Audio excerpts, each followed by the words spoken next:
Donald Trump's relationship with his father might seem simple. He followed his lead, admired his success, and built his career in the same industry.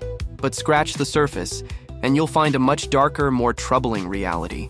Donald grew up in a home where love was scarce, replaced by strict discipline, harsh criticism, and relentless pressure to succeed at any cost.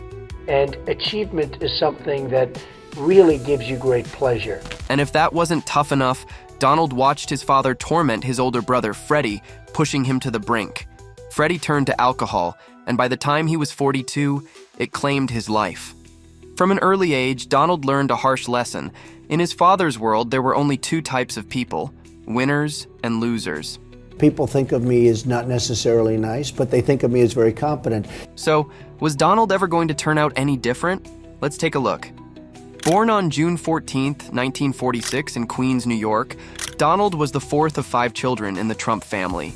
His siblings include his older sisters Marianne and Elizabeth, his brother Fred, and his younger brother Robert. Donald's father, Fred Trump, was a tough-as-nails real estate developer with big ambitions and an even bigger ego. His mother, Melania Trumps, was a Scottish immigrant who arrived in the U.S. in 1930. It's nice to be here. My mother never lost her feeling for Scotland. She loved Scotland more than anything. The Trumps lived in Jamaica Estates, an upscale neighborhood in Queens. And while life in a fancy house might sound nice, inside those walls it was all about discipline, success, and, most importantly, making sure Fred Trump was impressed. Fred wasn't the doting type. When Donald did get his father's attention, it often came in the form of scolding, ridicule, or punishment. He loved to work. He'd work on Saturdays, he'd work on Sundays. He just liked it. He'd go to church, but after church he'd go and work. From the very beginning, Trump's childhood was marked by neglect. His mother, Mary, was distant and largely absent for the first year of his life. She became seriously ill when Trump was 2.5 years old, further distancing herself during his early years, leaving him without mother's love and nurturing every child needs. He grew up in an environment where emotions were a sign of weakness, and success was the only thing that mattered. And losing? That was never an option. Winning is easy, losing is never easy. To make things worse, Donald had a front row seat to his father's mistreatment of his older brother, Freddie. Fred Trump had a clear idea of what a real man should be: ruthless, ambitious, and completely dedicated to the family business. But Freddie was different. Sensitive, easygoing, and passionate about flying. Fred Sr. saw that as a total betrayal. He would mock Freddie, calling him a bus driver in the sky, making sure his son knew just how much he had disappointed him. I learned myself. I had a brother, Fred. Great guy. Fred berated his son constantly, belittling his ambitions, and made sure his younger sons understood one thing: Freddie was a failure. Donald, always eager to win his father's approval, took this lesson to heart, and being younger, he did not stand up for his brother. I have like a bad personality compared to Fred. In 1964, 18-year-old Donald and his younger brother Robert visited Freddie at his home in Marblehead, Massachusetts. By then, Freddie had distanced himself from the family business, choosing a career as a pilot, something their father saw as a disgrace. Donald wasted no time delivering Fred's cruel verdict. "Dad's really sick of you wasting your life," he told Freddie. Freddie's story didn't have a happy ending. The pressure and humiliation pushed him toward alcoholism, and by the age of 42, he was gone. And he had a very, very, very tough life because of alcohol, believe me.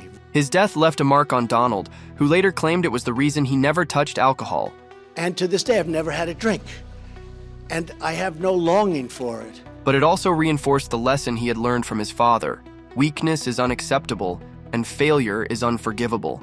He was a pretty rough fellow when he was small, Fred once said about Donald. It was clear that Donald was not only the favorite child, but Fred saw him as his protege. That status came with a price. Fred was even harder on his youngest boy. He's the fellow who threw an eraser and gave a teacher a black eye and would throw cake around a birthday party. So I can imagine him as being a little terror. When 13-year-old Donald started acting out, Fred didn't sit him down for a talk. He sent him away. Determined to mold his son into a winner and strengthen him out, Fred sent 13-year-old Donald to the New York Military Academy, a place designed to instill obedience and resilience. And I can tell you that one of the great choices I ever made in terms of success was the choice of going to NYMA, New York Military Academy. For Fred, this wasn't just about fixing Donald's behavior. It was about toughening him up, reinforcing the values he lived by: dominance, obedience, and above all, winning. Gwenda Blair, author of The Trumps, put it simply: Fred Trump's message to his sons was, compete, win, be a killer. Do whatever it takes to win. At the academy, Donald thrived, not despite the strict discipline, but because of it. The drills, the hierarchy, the competition, it all mirrored the world his father had built at home. And just like Fred, Donald learned that power came from force and control. I loved it. It was terrific training. It was tough, but it was good. And here's where things get even darker. According to Mary Trump, Donald's father was a high-functioning sociopath. Her book Too Much and Never Enough paints a chilling picture.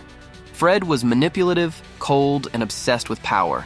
In order to cope, Mary wrote, Donald developed powerful but primitive defenses, marked by an increasing hostility to others. He feared that if he showed vulnerability, he'd be crushed, just like his brother Freddie. Even Donald himself has admitted the impact his father had on him. Journalist Tony Schwartz, who actually wrote The Art of the Deal, recalled Trump once saying, "That's why I'm so screwed up, because I had a father who pushed me so hard." It was a rare moment of self-awareness and vulnerability from a man who rarely acknowledges his past.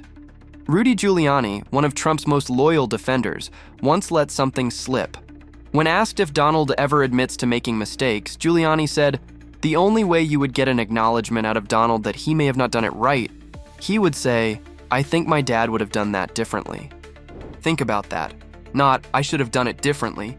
Not, "I made a mistake." Just, "Maybe my dad would have handled it another way." And he taught me so much. I mean, more than anything else, he taught me so much. And Donald's relationship with his father took a turn as Fred began to show signs of dementia in the mid-1990s. People recalled how Fred, then in his late 80s, didn't recognize two of his children at a family gathering at Mar-a-Lago. When he did recognize Donald, Fred approached him with a picture of a Cadillac he wanted to buy, seeking his son's approval, as if he needed it. This incident left Donald visibly shaken. It shattered his view of his father, the man he had always seen as a powerful, unwavering authority, suddenly looking weak and vulnerable. Well, I think my greatest inspiration was my father, Fred C. Trump. He was a builder. He was a great guy. He was my friend. Medical records later confirmed that Fred had been diagnosed with Alzheimer's, which Donald reflected on in a 1997 interview with Playboy. He expressed his confusion about life's meaning, saying, "Seeing my father addled with Alzheimer's had left me wondering out loud about the senselessness of life." if you start thinking about that, bad things happen. At Fred's funeral in June 1999, however, Donald's response remained anything but empathetic. Instead of focusing on his father's life, he began his eulogy by talking about his own success, reflecting on the greatest year of his business career. This could be seen as a reflection of what Donald believed would have mattered most to his father: success. Fred, after all, had always emphasized the importance of winning, and Donald's business triumphs were likely the most significant way he felt connected to the legacy Fred had left behind. We need competence. Enough with the niceness. And what do you think? Did Fred's brutal parenting create the Trump we see in the public eye, or is there more to the story? How much of the man Trump became was truly his father's doing? Let me know your thoughts in the comments.